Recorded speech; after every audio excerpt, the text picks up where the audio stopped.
नाव सांगा तुमचं. साधना निकम. तुम्हाला आपल्याकडे उपचार चालू करण्यापूर्वी काय काय त्रास होत होता? मला सर ॲसिडिटीचा भरपूर प्रॉब्लेम होता. मला श्वास घ्यायला त्रास व्हायचा आणि परत पचन व्हायला त्रास व्हायचा, डोकं दुखायचं आणि परत तुम्हाला सांगू म्हणजे अपचन व्हायचं, पूर्ण बेचैन वाटायचं मला. तुमच्याकडची ट्रीटमेंट घेतल्यापासून मी एवढी ओके झाली ना, तर रुपयातून 12ने फरक पडलेला आहे मला 2 महिन्यातच.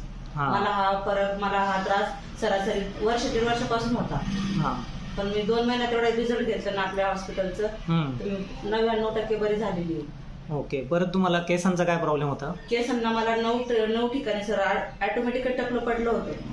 मी कोठारी हॉस्पिटलची ट्रीटमेंट घेतली होती कोपरगावची. ते मला म्हटले एका 20 दिवसाचं ट्रीटमेंट घ्या, त्याच्याने फरक पडला तर बरं, नाही तर मेंदूमध्ये इंजेक्शन द्यावं लागतील. मग मी आपल्याकडे आले, म्हटलं आपल्याकडची ट्रीटमेंट घ्यावा. आपल्याकडची ट्रीटमेंट घेतली सर, मला 20 दिवसाची बी गरज नाही पडली.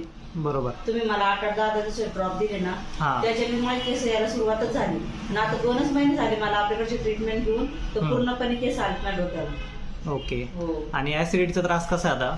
ऍसिडिटीचा त्रास म्हणजे मला ऍसिडिटीचा कसं सांगायला गेलं, 7-8 वर्षापासून त्रास आहे मला. मी बाहेरच्या गोळ्या पण खाल्ल्या, पण त्याचा तात्पुरता फरक पडतो. पण आपली जी मेडिसिन आहे ना, आपली जर मेडिसिन घेतलं तर एकदा जरी घेतलं तरी 8 दिवसाचा फरक पडतो मला. असे रिझल्ट आहे आपल्या हॉस्पिटलचा. तर बऱ्यापैकी मला फरक आहे, पण मग काहीतरी उलट सुलट खाण्यात आलं तर थोडाफार त्रास होतो. ओके. पण फरक भरपूर आहे. ओके. आणि पिरियडचा काय त्रास व्हायचा तुम्हाला? पिरियडचा सर मला 6-6 महिने पिरियड नव्हता येत मला.